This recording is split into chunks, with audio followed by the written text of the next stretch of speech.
Good morning my dear student. मैं Nitish sir आप लोगों के लिए फिजिक्स का अगला वीडियो लेके आया हूं। माय डियर स्टूडेंट, जैसा कि आपको पता होगा 2-3 दिन से आपके वीडियो नहीं आ रहे थे क्योंकि थोड़ी सी प्रॉब्लम थी। ठीक है, तो उसलिए हमने वीडियो नहीं, पढ़ाई तो आपकी हुई थी लेकिन वीडियो प्रोवाइड नहीं करा पाए। ठीक है, चलो आज हम वीडियो आपको फिजिक्स का वीडियो लेके आए। तो माय डियर स्टूडेंट, आज से हम फिजिक्स सेकंड स्टार्ट कर रहे हैं। कौन सी फिजिक्स? Physics second. तो आज हम जो वीडियो आपको पढ़ाएंगे आज की क्लास में, तो आज की क्लास में हम आपको फिजिक्स सेकंड के बारे में पढ़ाएंगे। फिजिक्स सेकंड आपकी कहाँ से रिलेटेड होगी? तो माय डियर स्टूडेंट याद रखना, फिजिक्स सेकंड आपकी जो आपने हाई स्कूल में पढ़ी थी, हाई स्कूल से संबंधित आपकी सारी फिजिक्स अब आपकी चलेगी। ठीक है, वहां होगी उससे थोड़ी सी जो भी डेरिवेशन होंगे और भी चीज ज्यादा होगी उससे, क्योंकि इंटर हाई स्कूल में अंतर होता है। ठीक है, तो माय डियर स्टूडेंट आपसे सिर्फ मेरा इतना ही विनम्र निवेदन है या गुजारिश है या सलाह मान लो, कुछ भी मान लो, एडवाइस मान लो कि आप लोग क्या करेंगे। जो आप लोगों ने हाई स्कूल में पढ़ रखी है, जो जिन लोगों ने हमसे पढ़ रखा है उन्हें तो पता होगा, जो जिन लोग हमसे पढ़ रखा उन्हें तो मेरी लैंग्वेज पता होगा, या जो भी जहां से भी आप लोग पढ़ रखे हो उससे कोई प्रॉब्लम नहीं। आप लोग एक बार हाई स्कूल की जो साइंस थी, हाई स्कूल की साइंस थी, उसमें से जो लाइट का पोर्शन था, प्रकाश का परावर्तन, प्रकाश का वर्तन, दर्पण लेंस था, उसे एक बार रिवीजन कर लेना। ठीक, और फिर इस पढ़ना देखना, आपको एकदम ऐसा लगेगा कि एक ही बार में सब कुछ याद होता जा रहा है। ठीक है, बहुत इजी है, बहुत सिंपल है। सेकंड पेपर ज़्यादा कोई कठिन है ही नहीं कि आपको लगे क्योंकि अगर आपने हाई स्कूल में सही से पढ़ा होगा तो। ठीक है, तो इसी के साथ ही माय डेस्टिनी तो याद रखना, आज से हम लोग फिजिक्स सेकंड शुरुआत कर रहे हैं। इस फिजिक्स की आपको अलग से कॉपी बनानी है। ठीक है, इस फिजिक्स की आपकी अलग से कॉपी रहेगी और ये सेकंड फिजिक्स का पहला वीडियो है। इसमें पहले चैप्टर आज हम स्टार्ट कर रहे हैं। ठीक है, उसके आपके 3 चैप्टर लगभग कंप्लीट हो चुके हैं, 3-4 चैप्टर, और ये आपका फर्स्ट चैप्टर चालू हो रहा है। तो जो भी नए लोग हैं इसको देखेंगे आप तो उनको अब यहाँ से समझ में आएगा कि कोई भी चीज देखो शुरू से देखा करो, तब समझ में आती है। ठीक है, तो इसी के साथ ही हम ये वीडियो स्टार्ट करते हैं माय डियर स्टूडेंट। तो सबसे पहले बात तो यही आती है कि हम जो प्रकाश का अपवर्तन परावर्तन पढ़ते हैं, तो सबसे पहले तो मुझे यही पता होना चाहिए माय डियर स्टूडेंट, प्रकाश क्या है। सही है, तो सबसे पहले तो मुझे ये पता होना चाहिए कि प्रकाश क्या है। बात समझ आई? तो सबसे पहले हम देखेंगे प्रकाश क्या है। ठीक है, सबसे पहले हम क्या देखेंगे? सबसे पहले हम देखेंगे प्रकाश क्या है, नहीं लाइट क्या है। लाइट क्या है, प्रकाश क्या है। तो प्रकाश का मतलब क्या है? देखो, एक याद रखना माय डियर स्टूडेंट, प्रकाश एक प्रकार की एनर्जी है, कह सकते हैं प्रकाश एक प्रकार की एनर्जी। और क्या करती है? हमें हमें बहुत सारी वस्तुएं दिखाई देती, किसके कारण? प्रकाश के कारण। सिर्फ प्रकाश नहीं, क्योंकि प्रकाश क्या होता है? प्रकाश पड़ता है, लाइट, जिस वस्तु को देखना हो तो उस पर प्रकाश पड़ता है, वहां से प्रकाश उस वस्तु से टकराता है, वही प्रकाश आता है, मेरी आंखों में पड़ता होगा। ये सब आप लोगों ने हाई स्कूल में पढ़ रखा होगा, पढ़ा था। तो प्रकाश क्या है? प्रकाश एक प्रकार की ऊर्जा है जो हमें विभिन्न वस्तुओं को देखने में सहायता प्रदान करती है, और प्रकाश ऊर्जा को अन्य ऊर्जा में भी बदला जा सकता है। कैसे? देखो, तो हमने क्या बताया माय डियर स्टूडेंट कि प्रकाश की डेफिनेशन अगर आपकी आएगी तो क्या आएगी? प्रकाश एक प्रकार की ऊर्जा है जो हमें विभिन्न वस्तुओं को देखने में सहायता प्रदान करती है। प्रकाश ऊर्जा को विभिन्न ऊर्जाओं में बदला जा सकता है। Is that clear? फिर समझ लो, प्रकाश एक प्रकार की ऊर्जा है जो हमें विभिन्न वस्तुओं को देखने में सहायता प्रदान करती है। प्रकाश ऊर्जा को विभिन्न ऊर्जाओं में बदला जा सकता है। क्लियर है? जैसे जैसे आपने देखा होगा, बात आती कैसे? जैसे आपने देखा होगा माय डियर स्टूडेंट, घरों में नहीं लगी होती सोलर सेल, लगी होती सौर ऊर्जा लगी, देखिए। ठीक है, आपने सोलर सेल यानी सौर ऊर्जा लगी हुई देखी होगी। तो सोलर सेल यानी सौर ऊर्जा आपने छत पर लगी हुई देखी होगी, तो बहुत बड़ी सौर ऊर्जा लगी होती है। वो क्या करती है? सोलर प्लेट क्या करती है? जो हमारा सूर्य का प्रकाश आता है, सूर्य के प्रकाश वो सोलर प्लेट पर पड़ता है, और सोलर प्लेट पर पड़ने के बाद वो उसको कन्वर्ट करता है किसमें? आपकी विद्युत ऊर्जा में कन्वर्ट करता है। तभी तो आपने देखा होगा घरों में जो सोलर प्लेटें लगी होती हैं उसके अनुसार हम लोग टीवी चला सकते हैं, पंखा चला सकते हैं, फ्रिज, कूलर, जो भी हमारी इत्यादि विद्युत यंत्र होते हैं उन सबको चला सकते हैं। किसके द्वारा? सोलर के द्वारा। तो सोलर प्लेट क्या करती है? सोलर प्लेट कन्वर्ट करती है किसको? सोलर प्लेट आपकी कन्वर्ट करती है, सोलर प्लेट आपकी कन्वर्ट करती है विद्युत ऊर्जा में, यानी सौर ऊर्जा को विद्युत ऊर्जा में कन्वर्ट करती है, को सोलर। क्लियर है? जो जितनी बात हमने बताई माय डियर स्टूडेंट, यहां तक बात आपकी क्लियर हुई या नहीं हुई? पहले बताओ, क्लियर है? तो यहां से 2 बातें हम समझे कि सौर ऊर्जा जो है, प्रकाश ऊर्जा, प्रकाश जो है वो एक प्रकार की ऊर्जा, प्रकाश ऊर्जा कहते हैं उसे, और इसे विभिन्न ऊर्जाओं में बदला जा सकता है, जैसे विद्युत ऊर्जा, यांत्रिक ऊर्जा, ध्वनि ऊर्जा, बहुत सारी चीजों में बदला जा सकता है। क्लियर है? अब बात आती है कि सूर्य, ये प्रकाश कहां से आता है माय डियर स्टूडेंट, बताओ।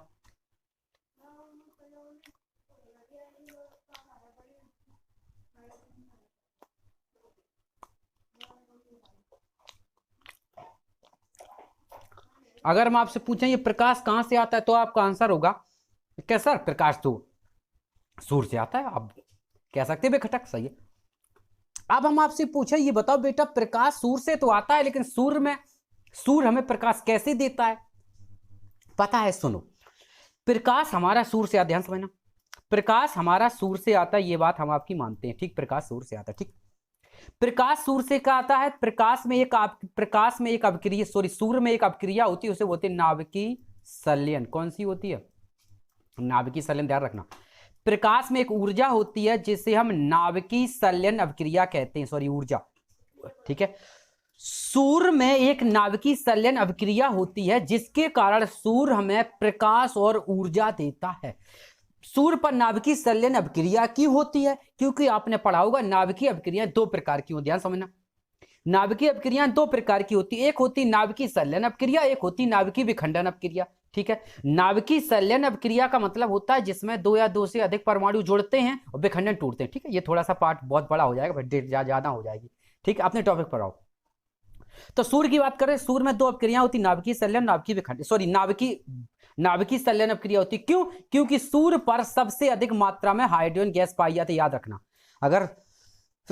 अगर प्रश्न आए कि सूर्य पर सबसे अधिक मात्रा में कौन सा तत्व पाया जाता है, तो याद रखना सूर्य पर सबसे अधिक मात्रा में हाइड्रोजन गैस यानी हाइड्रोजन तत्व पाया जाता है। और हाइड्रोजन होने के कारण इसमें नाभिकीय संलयन अभिक्रिया होती है, और नाभिकीय संलयन अभिक्रिया होने के कारण सूर्य हमें प्रकाश और ऊर्जा प्रोवाइड कराता है, सूर्य हमें प्रकाश और ऊर्जा हमें देता है। क्लियर है? ठीक है। सूर्य का प्रकाश जमीन पर आता है 8 मिनट 22 सेकंड के लगभग, पता होगा 16 सेकंड के लगभग आता है, ठीक है। और नाभ किसके विकिरण के द्वारा, ये तो ये आपकी छोटी छोटी चीजें आपको क्लियर होंगी, ठीक है। ये तो बेसिक जानकारी थी जो हमने आपको दे दी, ठीक है। तो मेरा जो उद्देश्य था यहाँ से, जो आपका क्लीन उद्देश्य था वो आपका क्लियर हो गया होगा। यानी प्रकाश एक प्रकार की ऊर्जा है जो हमें विभिन्न वस्तुओं को देखने में सहायता प्रदान करती है, और इसे एक ऊर्जा से विभिन्न ऊर्जाओं में बदला जा सकता है। ये माय डियर स्टूडेंट प्रकाश की आपकी डेफिनेशन है, ठीक है। इसे अपने हिसाब से भी आप लोग कन्वर्ट करके लिख सकते हैं। क्लियर है? चलो, अब इसके बाद अब जो टॉपिक शुरू होता है माय डियर स्टूडेंट वो है प्रकाश की घटना। अब हमारा टॉपिक शुरू होता है प्रकाश की घटना। तो प्रकाश की कौन कौन सी घटना है? सही है, प्रकाश की कौन कौन सी घटना है? तो सबसे पहली जो घटना है माय डियर स्टूडेंट वो है प्रकाश की दो घटनाएं, एक होता है प्रकाश का परावर्तन और एक होता है प्रकाश का अपवर्तन। क्या बताएं? प्रकाश में दो घटनाएं उत्पन्न होती हैं। वैसे अब आप लोग इंटर में आए हो तो इंटर में हम आपको बहुत सारी घटनाएं पढ़ाएंगे, ठीक है, जैसे विवर्तन, वित्तीकरण, ठीक है। वो थोड़ी सी, अब ये भी कह सकते हैं वो थोड़ी अलग सी चीजें हो जाती है, ठीक है। यहाँ देखो, यहाँ पर आपको दो चीजें पढ़ रहे हैं, नंबर 1 प्रकाश का परावर्तन और नंबर 2 प्रकाश का अपवर्तन। तो प्रकाश की घटना में आपको दो पढ़नी है, प्रकाश का परावर्तन और प्रकाश का अपवर्तन। इतना क्लियर है? चलो अब चलते हैं माय डियर स्टूडेंट, अब हम एक एक के बारे में डिटेल से जानकारी करते हैं। तो सबसे पहले बात करते हैं कि प्रकाश का परावर्तन क्या होता है, रिफ्लेक्शन ऑफ लाइट। क्या बताएं? सबसे पहले हम बात करते हैं प्रकाश का परावर्तन क्या होता है, यानी सबसे पहले हम बात करते हैं माय डियर स्टूडेंट प्रकाश का परावर्तन यानी reflection of light. Reflection of light की हम बात करते हैं, किसकी बात करते हैं? रिफ्लेक्शन ऑफ लाइट की बात करते हैं, ठीक है।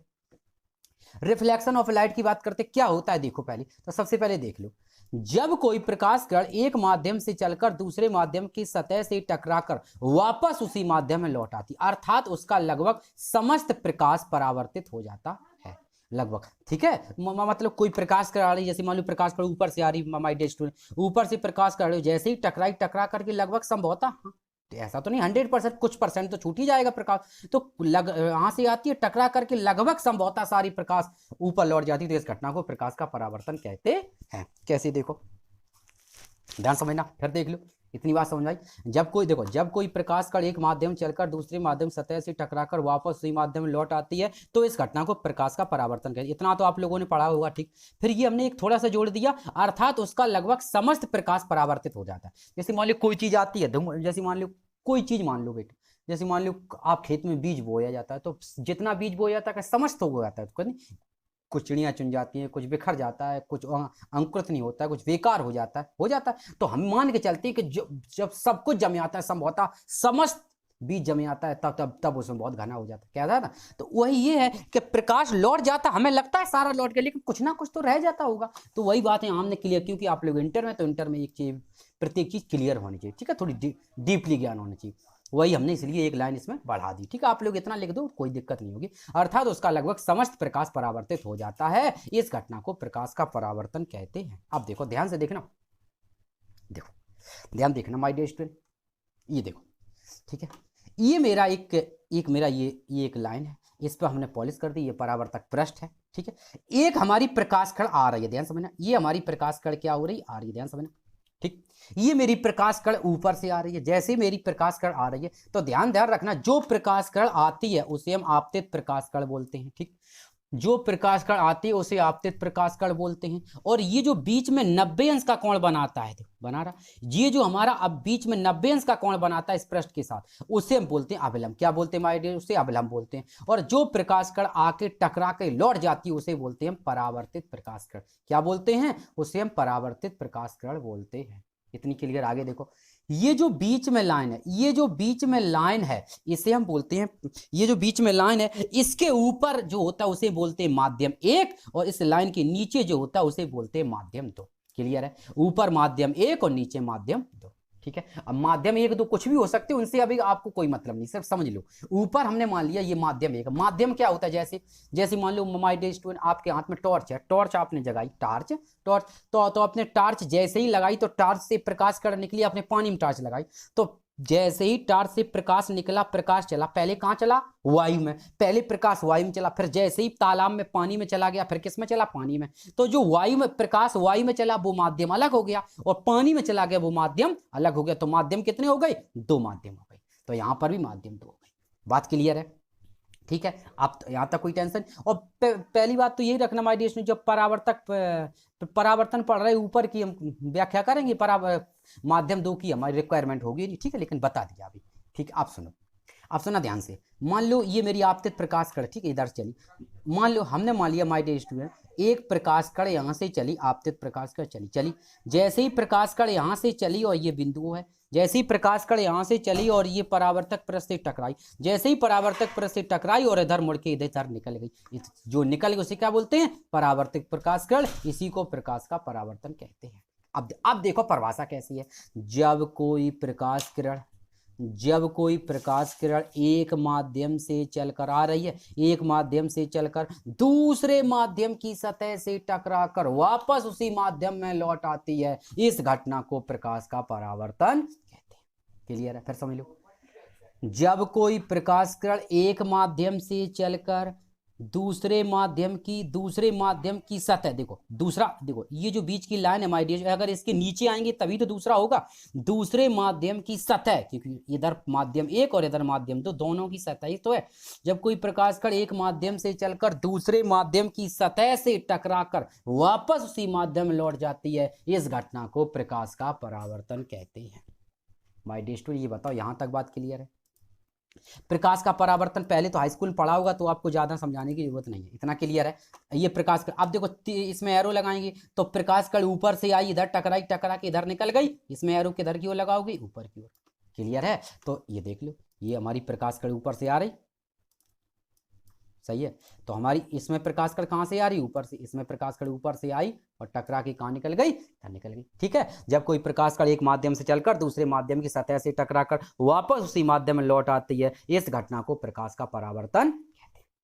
ये इतनी बात क्लियर, ठीक। अब हम पूछे आपतित प्रकाश कण कौन है, तो हम कह सकते हैं जो प्रकाश कण दर्पण के, जो प्रकाश कण पृष्ठ की ओर आती है उसे आपतित प्रकाश कण कहते हैं, और पृष्ठ से टकरा करके जो लौट जाती है, पृष्ठ से टकरा करके विचलित हो जाती है, उसे हम परावर्तित प्रकाश किरण कहते हैं। और अवलंब जो हमारा 90 अंश पृष्ठ के साथ 90 अंश का कोण बनाती हुई रेखा जो होती है वो हमारा अवलंब कहलाता है। क्लियर है, आगे देखो। अब यहाँ पर 2 कोण होते हैं माय डियर स्टूडेंट, एक होता है आपतन कोण और एक होता है परावर्तन कोण। ध्यान रखना, ये 2 कोण बहुत पूछे जाते हैं माय डियर स्टूडेंट। आपतन कोण, अब हम बात करते हैं, आपसे पूछा जाए आपतन कोण क्या, ध्यान समझना। तो आपतन कोण यही तो है, ये कोण हमारा आपतन कोण कहलाता है। कौन सा, आपतित किरण और अवलंब के बीच के कोण को आपतन कोण कहते हैं, इसे आई से प्रदर्शित करते हैं। आई बन गई, देखो आपतित किरण है, फिर समझ लो क्या बताया हमने, आपतित किरण और अवलंब, आपतित किरण और अवलंब के बीच के कोण को आपतन कोण कहते हैं। आया, ये आपतित किरण, आपतित किरण, आपतित किरण और अवलंब, आपतित किरण और अवलंब इन दोनों के बीच के कोण को आपतन कोण कहते हैं, इसे आई से प्रदर्शित करते हैं। सही है। तो हाँ, यहां से कुछ बच्चे कंफ्यूज ये हो जाते हैं, ये वाला कोण इस पृष्ठ से जोड़ने लगते हैं, यहाँ नीचे से, नहीं, ये गलत होता है। कोण आपको नीचे से नहीं लेना है, ठीक है, कोण नीचे नहीं, हमेशा जब भी आप कोण लेंगे, कोण कहां से माना जाएगा, अवलंब के, अवलंब के साथ जो कोण बनता है उसे हम आपतन कोण कहते हैं, इस पृष्ठ के साथ नहीं, ठीक है। तो आपतन कोण और अवलंब के बीच के कोण को आपतन कोण कहते हैं। अब बात आती है बेटा परावर्तन कोण। परावर्तन कोण कौन सा, तो ये कौन सी कोण, परावर्तित किरण, यानी परावर्तित किरण और अवलंब इन दोनों के बीच के कोण को परावर्तन कोण कहते हैं, इसे स्मॉल आर से प्रदर्शित करते हैं। माय डियर स्टूडेंट, ये बताओ यहां तक बात क्लियर है? यानी आप परावर्तित किरण और अवलंब इन दोनों के बीच के कोण को हम, परावर्तित किरण और अवलंब इन दोनों के बीच के कोण को हम परावर्तन कोण कहते हैं, इसे स्मॉल आर से प्रदर्शित करते हैं।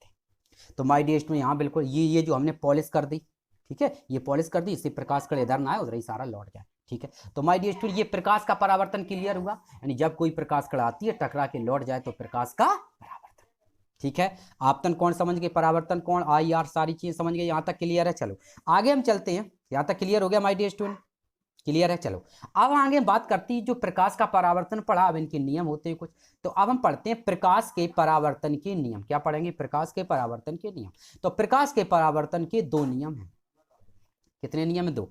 प्रकाश के परावर्तन के दो नियम है। नंबर एक, प्रकाश के परावर्तन के दो नियम है। नंबर एक, पहला नियम है आपतित किरण, परावर्तित किरण तथा अवलंब तीनों एक ही बिंदु पर मिलते हैं। कैसे? देखना ध्यान से। पहला नियम देखो, ये आपतित किरण, सबसे पहले तो देखो माय डियर स्टूडेंट, आपतित किरण कहाँ है? देखो ये आपतित किरण है। आपतित किरण यहां से चली, कहां पर आई? हमने मान लिया बिंदु ओ पर आई, ठीक। परावर्तित किरण की अगर देखें तो ये भी बिंदु ओ पर मिल रही, और अवलंब इसको भी देखें तो ये भी बिंदु ओ पर मिल रहा, ठीक है। तो सबसे पहले याद रखना, परावर्तन का जो पहला नियम है वो ये है, आपतित किरण, अवलंब और परावर्तित किरण तीनों एक ही बिंदु पर मिलते हैं, या तीनों एक ही तल में मिलते हैं, ठीक। दूसरा नियम है, ये जो कोण आई होता है, ध्यान रखना माय डियर स्टूडेंट, ये जो प्रकाश किरण ऊपर से जितने कोण पर आती है, टकराने के बाद उतने ही कोण पर परावर्तित होती है। अर्थात ये जो आपतन कोण का मान परावर्तन कोण के बराबर होगा, यानी हम ये कह सकते हैं माय डियर स्टूडेंट, कोण आई का जो मान होता है वो किसके बराबर होगा? वो कोण आर के बराबर होगा। इतनी बात दिमाग में रहेगी, यानी आपतन कोण का मान परावर्तन कोण के मान के बराबर होता है, यानी कोण आई बराबर कोण आर। क्लियर है? चलो तक बात क्लियर। प्रकाश के परावर्तन के नियम, तो प्रकाश के परावर्तन के दो नियम है। नंबर एक, आपतित किरण, परावर्तित किरण तथा अवलंब तीनों एक ही बिंदु पर मिलते हैं। ये कौन सा नियम है? ये पहला नियम है, जो मैंने पीछे बताया था माय डियर, ये आपका पहला नियम है, ठीक। दूसरा नियम क्या है कि आपतन कोण का मान तथा परावर्तन कोण का मान आपस में कैसे होते हैं? बराबर। आपतन कोण और परावर्तन कोण का मान बराबर होते हैं। कैसे? तो हम कह सकते हैं अतः कोण आई बराबर कोण आर। क्लियर है? तो ये आपके दो नियम है माय डियर स्टूडेंट, इनको बिल्कुल याद रखना। पहला नियम, आपतित किरण, परावर्तित किरण तथा अवलंब तीनों एक ही बिंदु पर मिलते हैं, आपतन कोण का मान तथा परावर्तन कोण का मान बराबर होता है, अतः कोण आई बराबर कोण आई बराबर कोण आर, कोण आई और कोण आर इन दोनों के मान आपस में कैसे होते हैं? बराबर होते हैं। क्लियर है? यहां तक चलो आगे चले। ये इतना क्लियर हुआ माय डियर। अब हम बात करते हैं प्रकाश का पड़ता, ठीक है। तो हमने बताया था प्रकाश की दो घटनाएं पढ़ाएंगे अभी हम आपको, प्रकाश का परावर्तन, प्रकाश का अपवर्तन। तो प्रकाश का परावर्तन हम पढ़ चुके, अब हम प्रकाश का अपवर्तन पढ़ेंगे। देखो सेम की अंतर, दोनों पहले पढ़ो फिर अंतर देखेंगे। जब कोई प्रकाश किरण एक माध्यम से चलकर और दूसरे माध्यम में चली जाती है और लौटकर उसी माध्यम में नहीं आती है, अर्थात प्रकाश कण अपने मार्ग से विचलित हो जाती है, तो इस घटना को प्रकाश का अपवर्तन कहते हैं। अब ध्यान से देखना, उसमें क्या था? उसमें हमने बताया था माय डियर स्टूडेंट, जब कोई प्रकाश कण आती है टकरा के लौट जाती है। इसमें क्या है कि प्रकाश कण आती है, दूसरे माध्यम में चली जाती है और लौट कर उसी माध्यम में नहीं आती। ध्यान रखना, अगर प्रकाश कण लौट के आती है तो प्रकाश का परावर्तन होता है, लौट के नहीं आती है अर्थात विचलित हो जाती है, दूसरे माध्यम में चली जाती है, उसे हम बोलते हैं प्रकाश का अपवर्तन। क्या बोलते हैं? उसे हम प्रकाश का अपवर्तन बोलते हैं। ठीक है माय डियर स्टूडेंट, देखो कैसे, जैसे मान लो ये एक चित्र बनाया चित्र, एक प्रकाश कण आपकी ऊपर से आ रही, ध्यान समझना, ये प्रकाश कण ऊपर से आ रही, ठीक, माध्यम एक से चली, ये प्रकाश कण आपकी माध्यम एक से जैसे ही चली यहाँ टकरा करके दूसरे माध्यम आ गई।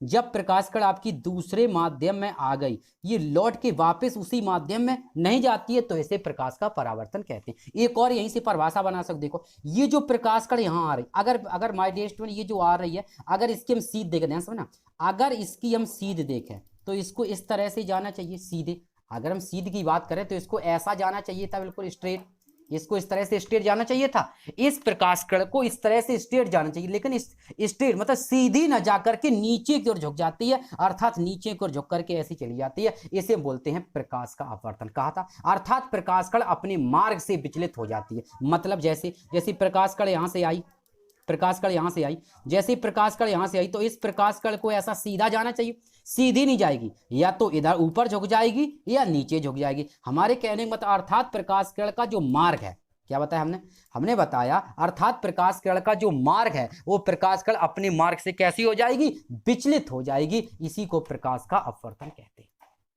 क्लियर है? तो हमने क्या बताया, बिल्कुल ध्यान से। अब ये दोनों बातें समझ में आई, यानी प्रकाश किरण, जब कोई प्रकाश कण एक माध्यम से चलकर दूसरे माध्यम चली जाती है, लौट के उसी माध्यम में नहीं आती है, अर्थात प्रकाश कण अपने मार्ग से विचलित हो जाती है, इसे प्रकाश का अपवर्तन कहते हैं। क्या कहते हैं माय डियर स्टूडेंट? अपवर्तन। ठीक है, ये लाइन हम जोड़ते नहीं, लेकिन इसलिए जोड़नी पड़ी, आप लोग बहुत गलत कर देते, कुछ लोग सीधी बना देते। देखो ये जो प्रकाश कण ऊपर से आ रही, बिल्कुल सीधी नहीं खींचनी। कुछ लोग क्या करते हैं, उन्होंने यहां से पटरी रखी और बिल्कुल सीधी लाइन खींच दी, सीधी खींच नहीं सकते, परिभाषा गलत हो जाए। क्यों? क्योंकि हमने बताया दूसरे माध्यम में नहीं जाती, नहीं जाने का यही तो मतलब हुआ कि प्रकाश कण को ये रास्ता है तो अपने रास्ते से थोड़ी डिस्टर्ब हो जाए, अपने रास्ते पर ना रहे, यही तो मतलब हुआ। प्रकाश कण अपने मार्ग से जाती है, अर्थात प्रकाश कण लौट कर उसी माध्यम में नहीं आती है। जब प्रकाश कण उसी माध्यम में लौट के नहीं आती है, लौटने का क्या मतलब हुआ, अर्थात वो अपने रास्ते पर रही नहीं। आप जिस रास्ते पर जा रही थी उससे थोड़ी डिस्टर्ब होगी, रास्ता भटक गई, दोबारा लौट ही नहीं पाएगी। सही है, मेरे कहने का मतलब सही है। अर्थात हम ये कह सकते हैं प्रकाश कण अपने मार्ग से विचलित हो जाती है। इसलिए जब भी हम चित्र बनाएंगे तो इस बात का ध्यान रखेंगे, ये जो ऊपर वाली प्रकाश किरण होती है, इसे हम आपतित प्रकाश किरण कहते हैं, इसके सीध में नहीं लेनी चाहिए। या तो प्रकाश नीचे झुका देना किरण को, या प्रकाश किरण को ऊपर कर देना, इसके सीध में नहीं रखना, थोड़ी सी विचलित कर देना। क्लियर है? अब परिभाषा कभी गलत नहीं होगी, ना आपका कभी चित्त गलत होगा। ठीक, आप देखो, अब देखो तो हमने क्या बताया था माय डियर स्टूडेंट, जो प्रकाश आती है, जो प्रकाश किरण आती है उसे हम आपतित प्रकाश किरण कहते। क्या बताया हमने? जो प्रकाश किरण आती है उसे हम आपतित प्रकाश किरण कहते हैं, और जो प्रकाश किरण टकराने के बाद जो प्रकाश किरण आती है उसे हम आपतित प्रकाश किरण कहते हैं, और ये प्रकाश कण यहाँ टकरा के दूसरे माध्यम में चली गई, और जो दूसरे माध्यम में चली गई उसे हम बोलते हैं अपवर्तित प्रकाश का। ध्यान रखना, जो प्रकाश कण आई उसे आपतित प्रकाश कण, टकरा के दूसरे माध्यम में चली गई, विचलित हो गई, उसे अपवर्तित प्रकाश कण, और बीच में जो होता है उसे अवलंब बोलते हैं। तो ये प्रकाश कण समझ गए। देखो ये जो अभी हमने पिछले वाले चित्र में ऐसे करके बताई थी, वो परावर्तित प्रकाश थी। कौन सी थी? वो आपकी परावर्तित प्रकाश किरण थी। क्यों? क्योंकि वो इधर से टकरा के वापस हो जाती है, टकरा एक ही माध्यम में रहती है, ये नहीं है। ठीक है, ये प्रकाश कण एक माध्यम में थोड़ी रहती है, दूसरे माध्यम में चली जाती है। ठीक है, तो आपतित प्रकाश कण समझ गए, जो प्रकाश कण आती है उसे आपतित प्रकाश कण कहते हैं, और दूसरे माध्यम चली जाती, लौट के नहीं आती, उसे हम अपवर्तित प्रकाश कण कहते हैं। क्लियर है? चलो, अब हमने क्या बताया माय डियर स्टूडेंट, आपतन कोण क्या होता है। तो आपतन कोण की अगर हम बात करें, समझना, आपतन कोण की बात करें, देखो ध्यान से, तो आपतन कोण आई होता है, ये हमारा कौन सा आपतित किरण है, तो हम कह सकते हैं माय डियर स्टूडेंट, आपतित किरण और अवलंब, आपतित किरण और अवलंब, इन दोनों के बीच के कोण को आपतन कोण कहते हैं। इसे स्मॉल आई से प्रदर्शित करते हैं। क्या बताया? आपतित किरण और अवलंब, आपतित किरण और अवलंब, इन दोनों के बीच के कोण को आपतन कोण कहते हैं। इसे आई से प्रदर्शित करते हैं। किससे प्रदर्शित करते हैं? आई से प्रदर्शित करते हैं। ठीक है, चलो क्लियर है? यहां तक किससे प्रदर्शित करते हैं माय डियर स्टूडेंट? इसे हम आई से प्रदर्शित करते हैं। ठीक है, अब देखो यहाँ पर थोड़ी सी मिस्टेक है, इसे हम थोड़ा सा सही कर दें। अच्छा, ये अब सही। ठीक है,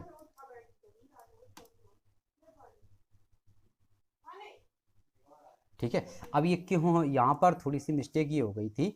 अभी हाल हमने आपको पिछले ही वाले उसमें बता रखा है कि हमेशा कोण किसके साथ बनता है, अविलंब के साथ। याद रखना, न्यूमेरिकल बहुत काम आता है। आपको न्यूमेरिकल देगा ऐसे उल्टा घुमा के देगा, ऊपर वाला कोण, ऊपर वाला कोण से मतलब ही नहीं होता, हमें तो नीचे वाला अविलंब के साथ कोण चाहिए। तो ये जो कोण होता है इसे हम बोलते हैं कौन सा, इसे अपवर्तन कोण बोलते हैं। ठीक, तो आपतन कोण समझ गए। अब बात करते हैं माय डियर स्टूडेंट, अपवर्तन कोण क्या होता है। तो हम कह सकते हैं ये कौन सा, ये बीच में क्या अविलंब और ये क्या अपवर्तित किरण।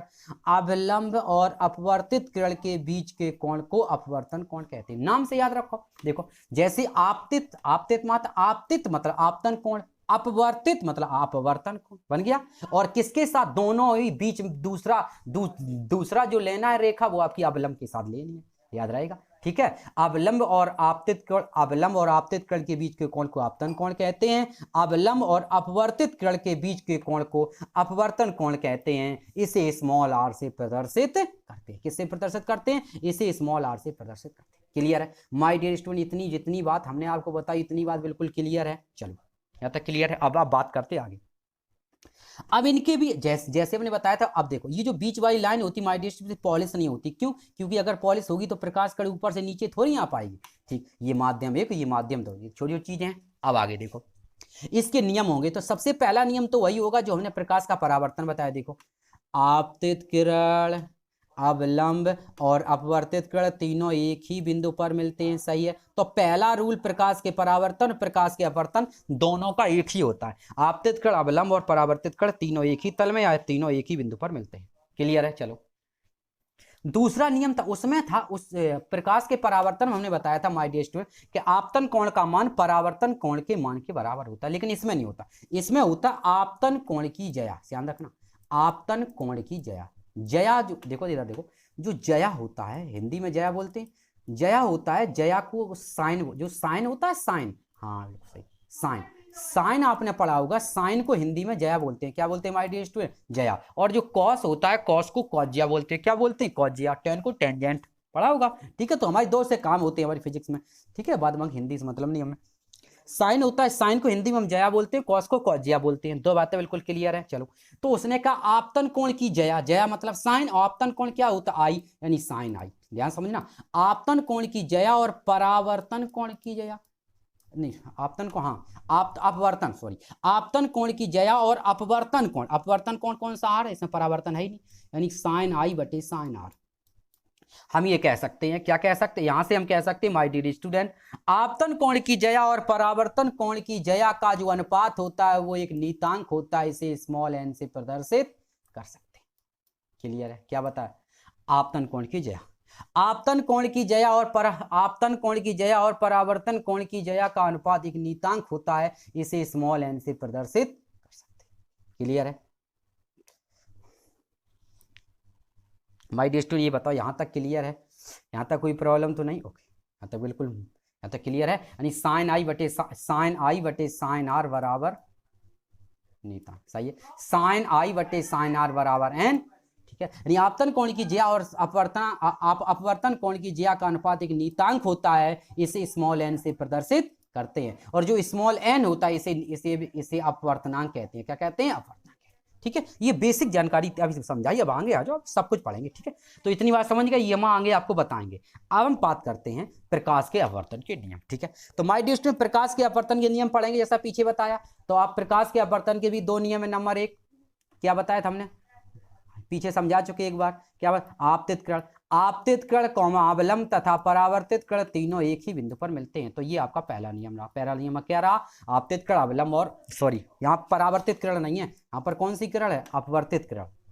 कौन सी किरण है, यहाँ अपवर्तित किरण है, क्योंकि ये तो नियम उसी का है। कौन सी किरण है, अपवर्तित। ठीक है, ये अब आप और जोड़ दे। ठीक है, आपतित किरण कौमा अवलंब तथा अपवर्तित किरण तीनों एक ही बिंदु पर मिलते हैं। यहाँ पर अपवर्तित कर लेना। ठीक है, आपतित किरण कौमा अवलंब तथा अपवर्तित किरण तीनों एक ही बिंदु पर मिलते हैं। आगे चलो, दूसरा जो नियम है वो ये है माय डियर स्टूडेंट, आपतन कोण की जया। हमने बताया जया मतलब होता है साइन, आपतन कोण होता है आई, इसलिए आपतन कोण की जया को हम बोलेंगे साइन आई। ठीक, आपतन कोण की जया मतलब साइन आई, तथा अपवर्तन कोण की जया मतलब साइन आर। आपतन कोण की जया साइन आई और अपवर्तन कोण की जया साइन आर का अनुपात एक नियतांक होता है जिसे अपवर्तनांक कहते हैं। इसे स्मॉल एन से प्रदर्शित करते हैं। इतनी बात समझ आई।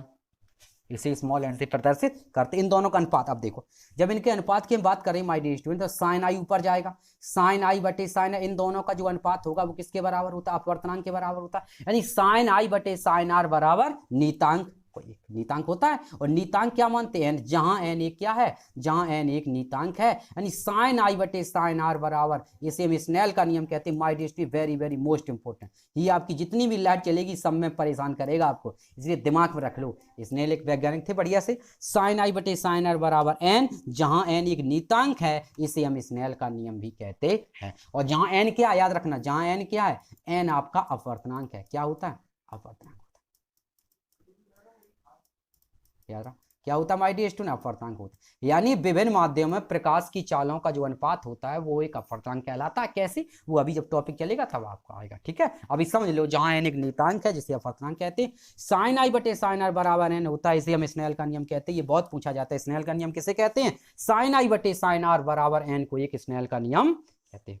क्लियर है, साइन आई बटे साइन आर बराबर एन को हम स्नेल का नियम कहते हैं। क्लियर है, यहां तक क्लियर है माय डियर स्टूडेंट। चलो अब आगे चलते हैं, प्रकाश के अपवर्तन की विभिन्न स्थितियां।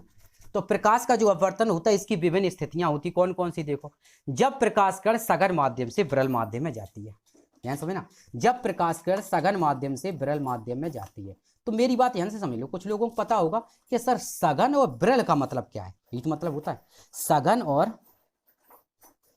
सघन और विरल का क्या मतलब होता है। तो याद रखना, सघन का मतलब होता है जिसका अपवर्तनांक अधिक हो, ध्यान रखना, जिसका अपवर्तनांक अधिक हो, ठीक। और विरल का मतलब होता है जिसका अपवर्तनांक कैसा हो, कम हो, ठीक है। माध्यम, दो माध्यम दिए, मान लो दो माध्यम दिए गए, दोनों को आपको अपवर्तनांक बताई गई, जिसका अपवर्तनांक ज्यादा वो होता है सघन माध्यम, और जिसका अपवर्तनांक कम वो होता है विरल माध्यम। क्यों, क्योंकि जिसका अपवर्तनांक होगा अधिक उसका कोण होगा छोटा, जिसका अपवर्तनांक कम उसका कोण बड़ा। कैसे, वो आगे हम बताएंगे आपको, ठीक है। तो हमने बताया जब प्रकाश कण सघन माध्यम से विरल माध्यम में जाती है। तो अब देखो, अब हम इसी बात की आपकी पुष्टि करते हैं, ठीक है। ये जो बेसिक जानकारी पहले देखना, इसी बात को हम आपको समझाते हैं, ठीक। सघन माध्यम को हमने मान लिया n1, ध्यान समझना, सघन माध्यम का अपवर्तनांक हमने n1 मान लिया, और विरल माध्यम का अपवर्तनांक हमने कितना मान लिया, n2 मान लिया, ध्यान समझना।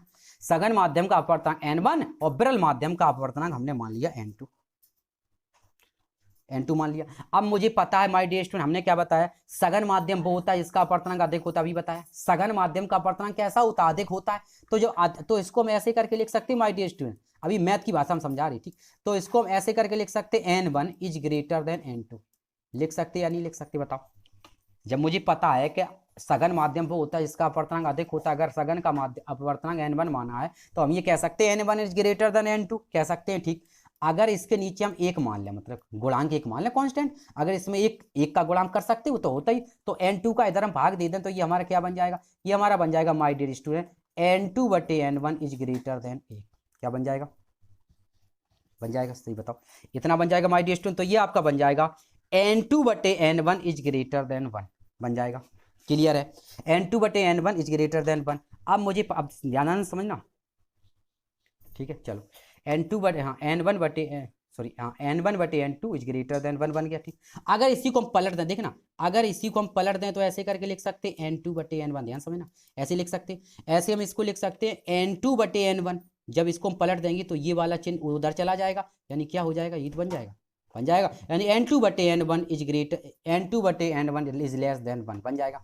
अभी हमने जो स्नेल का नियम बताया, ध्यान समझना, अभी हमने जो स्नेल का नियम बताया था, क्या बताया था, अभी हमने जो स्नेल का नियम बताया था माय डियर स्टूडेंट, वो हमने बताया था आपको साइन आई बटे साइन आर, ध्यान समझना, साइन आई बटे साइन आर बराबर n बताया था, n बताया, ठीक। n जो होता है माय डियर स्टूडेंट, ये जो n होता है, ये हमने क्या बताया, ये हमेशा दो माध्यमों पर निर्भर करता है, दो के लिए होता है।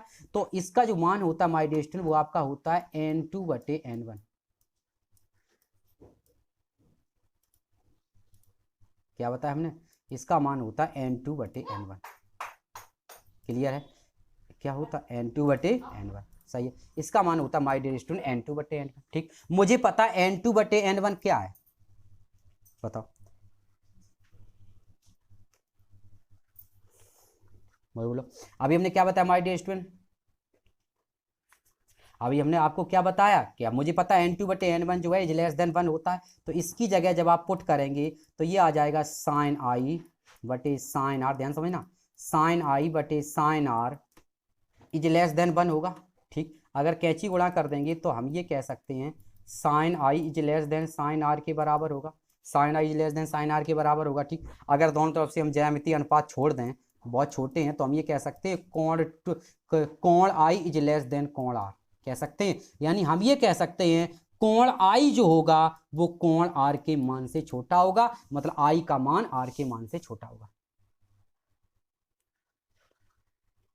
ठीक है, ठीक है, यानी आई का मान, आई कोण जो छोटा होगा और आर कोण बड़ा होगा। ये हमने आपको प्रूव कर, ये हाई स्कूल में नहीं पढ़ा होगा, ठीक है ना, हमने बताया, किसी को हाई स्कूल नहीं बताया जाता, ठीक है, ये इंटर में था, इसलिए हमने आपको पूरा मैथमेटिकल आपको पूरा समझाया कैसे कोण बड़ा हो जाता है। तो कोण आई इज लेस देन कोण आर होगा, यानी कोण जो आई है वो कोण आर से छोटा है, यानी आर जो है वो कोण आर से बड़ा है, बड़ा है। अब देखो चित्र के द्वारा कैसे कोण आर से बड़ा है। अब देखो, अब इसको साफ कर दें, चलो इतनी बात समझ गए, बड़ा है। अब देखो, मान लो ये प्रकाश कण ऊपर से आ रही, ठीक, ऊपर से आ रही, किससे, सघन माध्यम से। अब प्रकाश कण सघन माध्यम से चली, कहाँ आई, विरल माध्यम में। हमने आपको बताया, अभी हाल हमने आपको प्रूव करके दिखाया था कि कोण आई का जो मान होगा वो किससे बड़ा होगा, सॉरी, कोण आई का जो मान होगा वो कोण आर के मान से छोटा होगा, मतलब कोण आर का मान होगा वो कोण आई से बड़ा होगा। अब ये बताओ, जब प्रकाश कण माय डियर स्टूडेंट ऊपर चली, कोण आई के अगर बराबर रहेगी तो प्रकाश कण सीधी रहेगी, कोण बड़ा होना चाहिए, हम प्रूव कर चुके।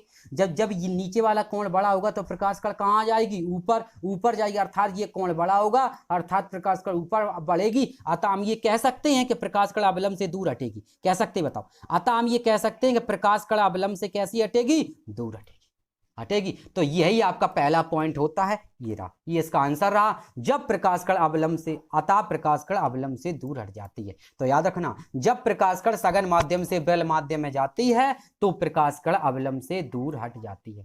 क्लियर है, क्या बताया, जब प्रकाश कण अवलंब से दूर हट जाती है, जब प्रकाश कण सघन माध्यम से विरल माध्यम में जाती है तो अवलंब से दूर हट जाती है। हमने प्रूव करके दिखाया, क्यों, क्योंकि हमें पता है सघन माध्यम, हमने, अब आप समझ गए। अगर पूछे कोई सघन माध्यम क्या होता है, तो सघन माध्यम का मतलब होता है जिसका अपवर्तनांक कैसा होना चाहिए, अधिक। सघन का मतलब होता है जिसका अपवर्तनांक हो अधिक, और विरल का मतलब होता है जिसका अपवर्तनांक कैसा हो, कम। दो माध्यम है, उन दोनों माध्यमों में जिसका अपवर्तनांक अधिक उसे बोलते हैं सघन माध्यम, जिसका अपवर्तनांक कम उसे बोलते हैं विरल माध्यम। अब जब हमने इसको प्रूव करके स्नेल का नियम लगा के मैथ गणितीय रूप में निकाला तो हमें पता चला कि कोण आई का मान है वो कोण आर के मान से छोटा है। जब आई छोटा होगा आर बड़ा होगा, अमूमन ये प्रकाश कण अवलंब से दूर भागेगी, तभी कोण बड़ा होगा। क्लियर है, तो पहला पॉइंट था, जब प्रकाश कण सघन माध्यम से विरल माध्यम में जाती है तो प्रकाश कण अवलंब से दूर हट जाती है। क्लियर है, चलो इतना क्लियर था माय डियर स्टूडेंट, ओके, ठीक है। चलो अब दूसरा देखो, इसी का दूसरा रूप क्या होगा, जब प्रकाश कण विरल माध्यम से सघन माध्यम में जाती है। ठीक, अब देखो, जब प्रकाश का विरल से, हमने आपको बताया विरल मतलब जिसका, विरल कौन होगा, देखो, तो विरल का अपवर्तनांक हमने मान लिया n1, सही है, n1 मान लिया, विरल का अपवर्तनांक m1 मान लिया, और सघन का हमने कितना मान लिया, n2 मान लिया, वही पहले जैसा, बस अंतर कितना है, विरल का अपवर्तनांक कैसा होता है, कम होता है, और सघन का अपवर्तनांक कैसा होता है, अधिक। सही है, सघन का अपवर्तनांक कैसा होता है, अधिक। क्लियर है, क्लियर है, चलो तो सबसे पहले देखो चित्र, देखा सबको, तो यहां से देखो, प्रकाश कण ऊपर से आई, तीर लगाओ, एरो लगाया, प्रकाश कण ऊपर से चली, जैसे ही प्रकाश कण चली, यहाँ टकराई, यहाँ टकराने के बाद ऐसे निकल गई, अतः ये ऐसे इधर नीचे को एरो लगा दो, चली गई। क्लियर है, ये बताओ माय डियर स्टूडेंट, यहाँ तक क्लियर हुआ या नहीं हुआ, यहाँ तक क्लियर है, यहाँ तक बिल्कुल आपका बिल्कुल मस्त एकदम क्लियर है। चलो, तो प्रकाश का ऊपर से आई, ये नीचे निकल गई। ठीक, अब हम क्या करेंगे, देखो, अब हम पहले लगाते हैं मैथ वाला नियम, फिर समझाते हैं। ठीक, तो विरल माध्यम मतलब जिसका अपवर्तनांक कम, सघन माध्यम जिसका अपवर्तनांक अधिक। तो मुझे पता है, हम ये कह सकते हैं माय डियर स्टूडेंट, हम इसको ऐसे करके लिख सकते हैं कि n2 is greater then n1, लिख सकते या नहीं लिख सकते, नहीं, n1 कह सकते, बिल्कुल सही, हम इसको कह ही सकते, क्यों, क्योंकि आपको पता है कि जो हमारा सघन है उसका अपवर्तनांक कैसा होना चाहिए, अधिक होना चाहिए, तभी सघन होता है, सॉरी हाँ सघन। तो n2 का मान n1 के मान से अधिक होगा। ठीक, तो इसके गुणांक में एक मान लें, जैसे पहले बताया था, तो इसे हम ऐसे करके लिख सकते हैं माय डियर स्टूडेंट, इसको हम लिख सकते n2/n1 is greater then n1, कह सकते या नहीं कह सकते, देखो कह सकते हैं। तो इसको हम क्या कह सकते हैं my dear student, n2/n1 is greater than 1 कह सकते हैं। अब देखो स्नेल के नियम की अगर हम बात करें, बताया था हमने, स्नेल के नियम की बात करें तो इसे हम क्या कहते हैं, साइन आई बटे साइन आर बराबर क्या कहते हैं माय डियर स्टूडेंट, n2/n1 कहेंगे, n2/n1 कहेंगे नहीं। अच्छा अभी डायरेक्ट ना लिखो, डायरेक्ट में कंफ्यूज हो जाओगे। चलो साइन आई बटे साइन आर बराबर n कहते हैं, स्नेल का नियम कहते हैं। ठीक, n जो होता है माय डियर स्टूडेंट वो आपका n2/n1 दोनों के अनुपात के बराबर होता है। ठीक, अब देखो अभी हाल हमने बताया था चूंकि साइन आई साइन आर बहुत छोटे कोण है तो इनके लिए सिर्फ कोण ले लो, साइन छोड़ दो, त्रिकोणमितीय अनुपात छोड़ दो, यानी कोण आई बटे कोण आर ले लिया, कोण आई बटे कोण आर बराबर क्या हो जाएगा, ये आपका हो जाएगा n2/n1। अब यहां से देखो माय डियर स्टूडेंट कोण आई बटे कोण आर, अब n2/n1 क्या लिखा, इज ग्रेटर देन 1, तो इधर की ओर भौंपा लगेगा, ये बड़ा वाला चिन्ह इधर लगेगा। अब क्रॉस मल्टीप्लाई करेंगे तो हम ये कह सकते हैं कोण आई का जो मान, कोण आई इज ग्रेटर देन कोण आर कह सकते हैं। थोड़ा साफ कर दें, क्या बताया हमने आपको बताया है जब इसको इधर करेंगे तो ये क्या हो जाएगा, ये हो जाएगा कोण आई इज ग्रेटर देन कोण आर। सही है, क्या हो जाएगा, ये आपका यहां से बन जाएगा माय डियर स्टूडेंट कोण आई इज ग्रेटर देन कोण आर बन गया। ठीक, तो हम ये कह सकते हैं ये जो कोण है, हम ये कह सकते हैं माय डियर स्टूडेंट ये जो कोण आई है, कोण आई का जो मान होगा वो कोण आर के मान से अधिक होगा, मैथ के द्वारा प्रूफ होगा, अधिक होगा। ठीक, अब आ जाओ अपने चित्र में। जब हमें पता है, जब मुझे इतनी बात पता है माय डियर स्टूडेंट कि कोण आई का मान अधिक होगा, कोण आर का मान कम होगा, तो जैसे ही प्रकाश किरण ऊपर से चली जैसे ही प्रकाश किरण ऊपर से चली यहाँ टकराई, जैसे ही यहाँ टकराएगी, अब मुझे पता है नीचे वाला कोण होगा छोटा, और छोटा कोण कब होगा, जब प्रकाश किरण अवलंब की ओर झुकेगी, तभी तो कोण छोटा होगा, क्योंकि ये वाला कोण अगर बड़ा होगा तो प्रकाश किरण ऊपर की ओर भागेगी, अगर ये कोण बड़ा होगा तो प्रकाश कण ऊपर भागेगी, ये कोण छोटा होगा तो प्रकाश कण कहाँ आएगी, नीचे की ओर। बस यही नियम है। अतः जब प्रकाश किरण विरल माध्यम से सघन माध्यम में जाती है तो प्रकाश कण अवलंब की ओर झुक जाती है। क्लियर है? तो माय डियर स्टूडेंट ये आपका चित्र है, बात को समझ आएगी। हमने दोनों तरीका से बता दिया मैथमेटिकल, इसको कॉपी में जैसा हमने बताया इसी तरह बढ़िया एकदम डिटेल से लिखना, ठीक है, जैसे हमने माना है इसी प्रकार मान के बढ़िया पीडीएफ भी दे देंगे जब मिल जाएगी, लेकिन अपने हिसाब से लिख लोगे बहुत बढ़िया रहेगा। ठीक है, जैसा हमने प्रूव करके दिखाया है कि जब प्रकाश कण विरल माध्यम से सघन माध्यम में जाती है, प्रूव करके दिखाओ, तो हमने प्रूव करके भी दिखा दिया कैसे प्रकाश कण विरल से सघन में जाती है तो अवलंब की ओर झुक जाती है। ठीक है, तो आपकी ये दो पॉइंट हो गए माय डियर स्टूडेंट। जब अतः प्रकाश किरण अवलंब की ओर झुक जाती है। ठीक, तो आपके 2 पॉइंट हो गए, जब प्रकाश किरण सघन से विरल में जाती है तो अवलंब से दूर हट जाती है, और जब प्रकाश किरण विरल से सघन में जाती है तो अवलंब की ओर झुक जाती है। कैसे, दोनों हमने इंटर लेवल का जो भी स्टैंडर्ड क्वालिटी का था वो हमने बता दिया। तो माय डियर स्टूडेंट अब तो यहाँ तक तो कोई प्रॉब्लम नहीं होगी, यहाँ तक तो कोई प्रॉब्लम नहीं होगी। ठीक है, चलो और बताएं क्या, तो हमें लगता है यहीं तक रखो, नहीं और बता दें, बताओ फिर, चलो देख लो और देख लो। चलो एक और जो प्रश्न आता है माय डियर स्टूडेंट वो आपका आता है क्रांतिक कोण। कौन सा आता है माय डियर स्टूडेंट? क्रांतिक कोण, ध्यान रखना।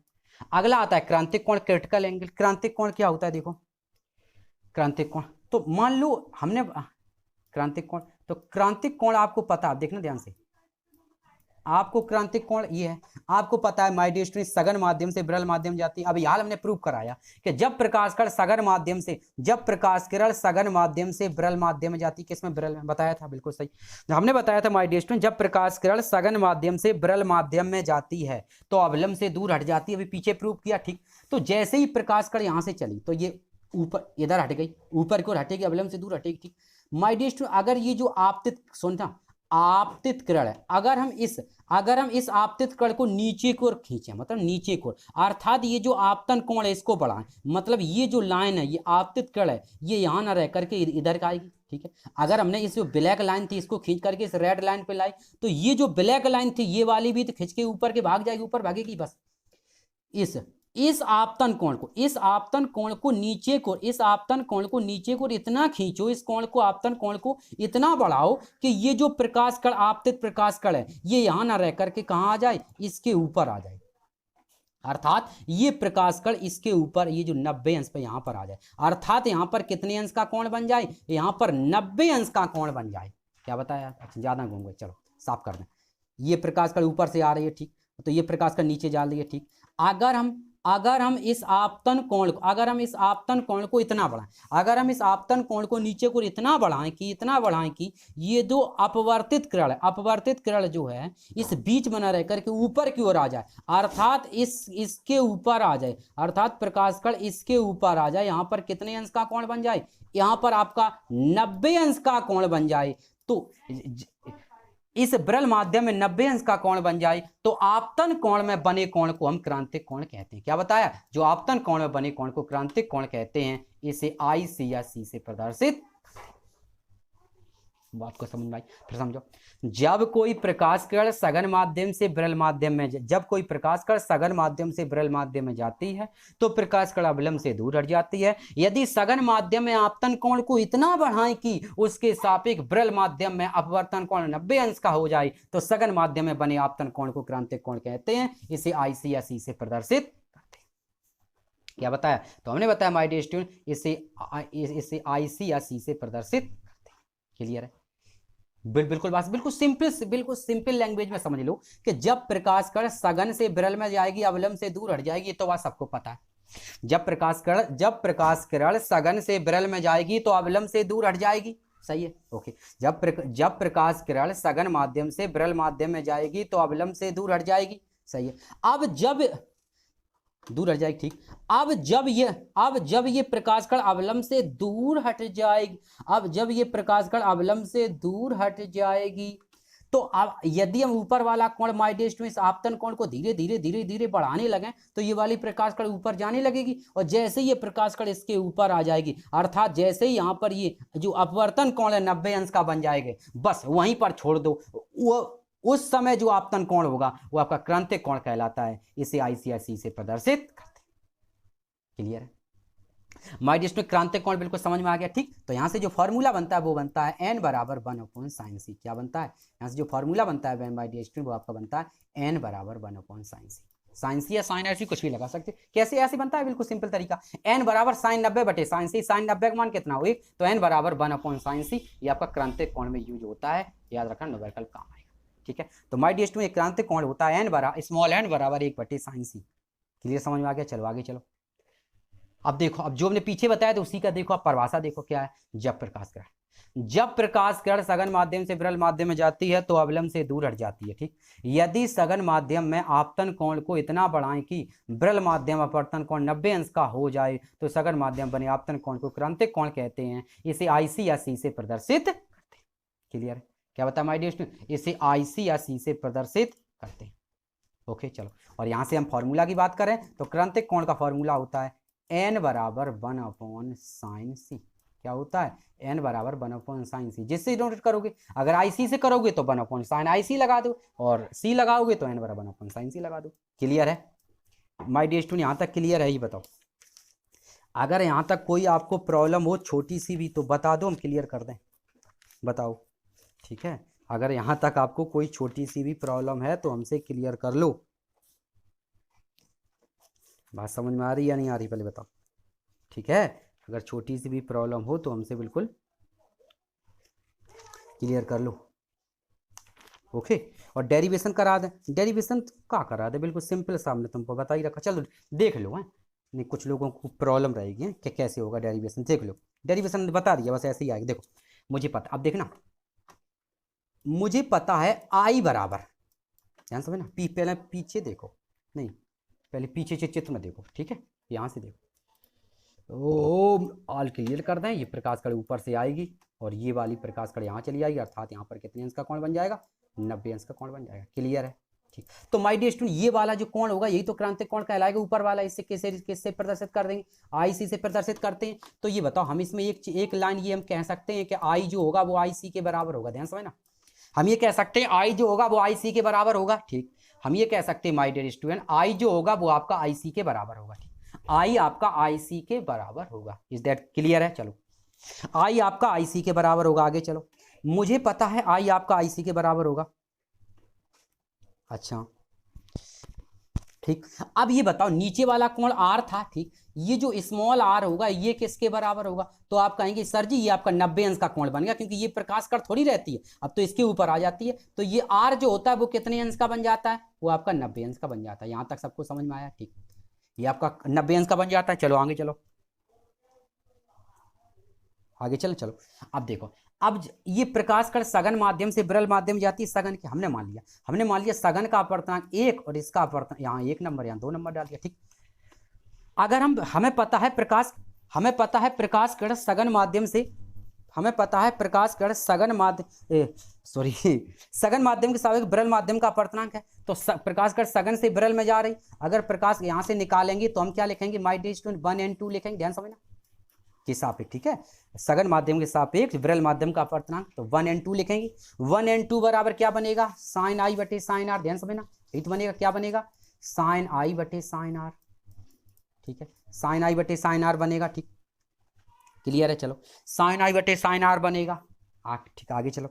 अब साइन आई बटे जब साइन आर बनेगा, अब आगे देखो, मुझे पता है 1 and 2 बराबर, ध्यान समझना, साइन आई लिखा, आई बराबर आई सी के बराबर है, तो यहां पर हम लिख देंगे साइन आई, ध्यान समझना, साइन आई सी लिख देंगे। ठीक, यहां साइन आई सी लिख, यहां पर साइन आर लिखा, साइन आर का मान 90 लिखेंगे, तो इसकी जगह हम साइन 90 लिख देंगे। क्या बताया हमने बताया 1 and 2, यहां पर आपका बन गया my dear student 1 and 2। 1 and 2 बराबर साइन आई सी बटे साइन 90। ठीक, नई लाइन से अगर आप चलेंगे, नई लाइन से आपका बन जाएगा 1 and 2 बराबर साइन आई सी, ऊपर लिख देंगे 1 and 2। 1 and 2 बराबर साइन आई सी बटे साइन 90 का मान कितना होगा, 1। क्लियर है, फिर देख लो 1 and 2 बराबर 1 and 2 बराबर 1 and 2 बराबर साइन आई सी बटे साइन 90 का मान 1 हो गया। यहाँ तक क्लियर है। चलो, तो अगर हम इसको सीधा सीधा लिख दें माय डियर स्टूडेंट, तो हम इसको ऐसे करके लिख सकते हैं 1 and 2 बराबर साइन आई सी लिख सकते हैं, क्योंकि एक का भाग देंगे वही रहेगा। 1 and 2 बराबर साइन आई सी लिख सकते हैं। ठीक, क्लियर है। चलो, अच्छा, अब अगर हम ये बताओ, ये 1 and 2 लिखा है, 1 and 2 को अगर हम घुमा के लिखें, ये तो पहले माध्यम से दूसरे का था, अगर दूसरे माध्यम से एक पहले का निकालूं तो ऐसे ही करके लिखो कि 2 and 1। और ये हमको पता है, जब हम इसको उल्टा करेंगे तो ये वाली चीज उल्टी हो जाएगी, तो ये वाला बन जाएगा 1 अपॉन साइन आई सी। क्या बन जाएगा, 1 अपॉन साइन आई सी बन गया। और ये 2 and 1 को हम क्या लिखेंगे, n। 2 and 1 को हम लिखेंगे माय डियर स्टूडेंट n, तो n भी बन जाएगा n बराबर 1 अपॉन साइन सी। क्या बन जाएगा, n बराबर 1 अपॉन साइन सी। यही आपका क्लियर आंसर होता है इसमें हल करने से। क्लियर है। तो माय डियर स्टूडेंट, ये जो हमने डेरिवेशन आपको बताया, यहाँ तक बिल्कुल क्लियर समझ में आया, डेरिवेशन क्लियर हो गया। तो ये बन गया n बराबर 1 अपॉन साइन सी, ये आपका क्रांतिक कोण का डेरिवेशन हो गया। सही, चलो बात समझ गया, n बराबर 1 अपॉन साइन सी कैसे आया। चलो, पूर्ण आंतरिक परावर्तन की तो हमने बताया माय डियर स्टूडेंट, याद रखना, पूर्ण आंतरिक परावर्तन के नियम बहुत आते हैं और सिर्फ 2 शर्तें हैं। पूर्ण आंतरिक परावर्तन की 2 शर्तें हैं। नंबर 1, जब आपतन कोण का मान क्रांतिक कोण से, पहली परिभाषा देखो, जब आपतन कोण का मान क्रांतिक कोण से अधिक होता है तो प्रकाश कण वापस उसी माध्यम में जाने लगती है। इस घटना को प्रकाश का पूर्ण आंतरिक परावर्तन कहते हैं।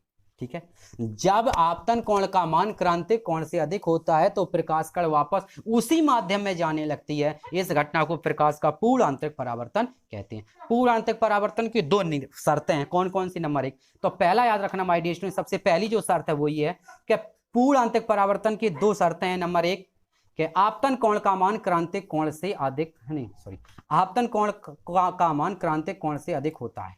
ठीक, तो पहला हमने क्या बताया, पहला बताया माय डियर स्टूडेंट कि आपतन कोण का मान क्रांतिक कोण के मान से अधिक होता है। ये पूर्ण आंतरिक परावर्तन की पहली शर्त। दूसरी शर्त है, प्रकाश किरण सघन माध्यम से विरल माध्यम में जानी चाहिए, उसको कंपलसरी है। ठीक है, तो 2 नियम याद रखना, आपतन कोण का मान क्रांतिक कोण के मान से अधिक होता है। नंबर 2, प्रकाश किरण सघन माध्यम से विरल माध्यम में जानी चाहिए। तो 2 नियम बताए, प्रकाश किरण सघन माध्यम से विरल माध्यम में जानी चाहिए। क्लियर है। चलो, दूसरा होता है माय डियर स्टूडेंट, प्रकाश का पथ उत्क्रमणीय होता है। क्या बताया, दूसरा हमने बताया माय डियर स्टूडेंट, प्रकाश का पथ उत्क्रमणीय होता है। कैसा होता है, तो 2 नियम ऊपर वाली समझ में आई। ठीक, प्रकाश का पथ उत्क्रमणीय होता है। जो प्रकाश का पथ होता है माय डियर स्टूडेंट, प्रकाश का पथ उत्क्रमणीय होता है, मतलब ऊपर। उत्क्रमणीय को इंग्लिश में क्या बोलते हैं माय डियर स्टूडेंट, उत्क्रमणीय आपने पढ़ा होगा, उत्क्रमणीय को इंग्लिश में रिवर्सिबल बोलते हैं। क्या बोलते हैं, रिवर्सिबल। और ये आपने केमिस्ट्री में पढ़ा होगा, रिवर्सिबल रिएक्शन जो दोनों तरफ होती है, पढ़ी थी। हाँ, अब देखो, तो ये हमारा उत्क्रमणीय क्या होता है, उत्क्रमणीय का मतलब होता है कोई पर देखो, कोई प्रकाश कण ऊपर से चला आए और नीचे से भी चला जाए, दोनों दिशा में चला जाए, तो इसे हम बोलते हैं प्रकाश का पथ उत्क्रमणीय होता है। ठीक, देखो, जब प्रकाश कण पहले माध्यम से दूसरे माध्यम में जाती है स्नेल के नियम से। जब प्रकाश कण पहले माध्यम दूसरे माध्यम में जाती है तो क्या बनेगा माय डियर स्टूडेंट? देखो सबसे पहले चित्र देखो, अब देखो ध्यान से, पहली बार क्या हुआ, तो पहले प्रकाश कण ऊपर से नीचे आ रही, पहले प्रकाश कण ऊपर से नीचे आ रही, देखो पहले प्रकाश कण ऊपर से नीचे आएगी तो ये हो गया पहला। ठीक, क्या कहेंगे? जब प्रकाश कण माध्यम 1 से माध्यम 2 में जाती है, समझना, जब प्रकाश कण माध्यम 1 से माध्यम 2 में जाती है, ये हो गया। अब क्या होगा माय डियर स्टूडेंट, ये जब दूसरे माध्यम आ गई, अब कारण बस ये बाप से जाने लगी, यानी अब ये प्रकाश कण माध्यम 2 से माध्यम 1 में जाने लगी। इसी को बोलते हैं प्रकाश का पथ उत्क्रमणी होता है। ऐसा थोड़ी एक ही दिशा में जाए, टकरा करके वापस भी तो आ सकता है।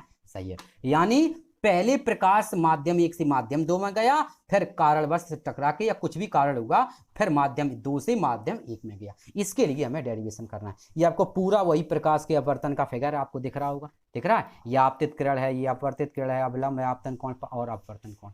ठीक है, यहाँ तक क्लियर है माय डियर स्टूडेंट? ठीक है, तो हमने क्या बताया, देखो हम थोड़ा समझा दें। जैसे प्रकाश का शब्द जो रेड, जो आपका रेड कलर का हमने एरो लगाया है, तो उसमें प्रकाश कण ऊपर से नीचे को आ रही है। ठीक, तो हम ये कह सकते हैं कहाँ, प्रकाश कण माध्यम 1 से माध्यम 2 में जा रही, यानी हम इसे लिख सकते हैं 1 and 2। ध्यान समझना, क्योंकि 1 से 2 में जा रही तो 1 and 2 लिख सकते, कोई दिक्कत। यानी प्रकाश कण हमारी जाएगी 1 and 2 बराबर, यहाँ से बन जाएगा आपका my dear student sin I upon sin R बन जाएगा। क्या बताया? यानी 1 and 2 बराबर आपका बन जाएगा sin I upon sin R। ठीक, अब जब प्रकाश कण 2 से 1 में जाएगी, उल्टा कर दो, जब प्रकाश कण आपकी उल्टी जाएगी, क्या बताए, और जब प्रकाश कण आपकी उल्टी जाएगी, अर्थात जब प्रकाश कण आपकी 2 से 1 में जाएगी, तब आपका बन जाएगा 2n1, यानी 2n1 बराबर बन जाएगा आपका sin R। क्या बन जाएगा? 2n1 बराबर आपका बन जाएगा my dear student sin R upon sin I। क्या बन जाएगा? sin R upon sin I। Clear है? चलो 1 and 2, ठीक है, देखो क्या बन गया 1 and 2, 1 and 2 बराबर बन गया sin I upon sin R। और जब प्रकाश कण 2 से 1 में जाएगी तो आपका बन गया 2n1। क्या बन गया माय डियर स्टूडेंट? 2n1, यानी 2n1 बराबर sin R बटे sin I बन गया। अब हम क्या करेंगे, इन दोनों का आपस में मल्टीप्लाई कर देंगे। ठीक है, चलो देखो, तो हमने क्या बताया, जब प्रकाश कण 1 से 2 में जाएगी 1 and 2 बराबर sin I बटे sin R।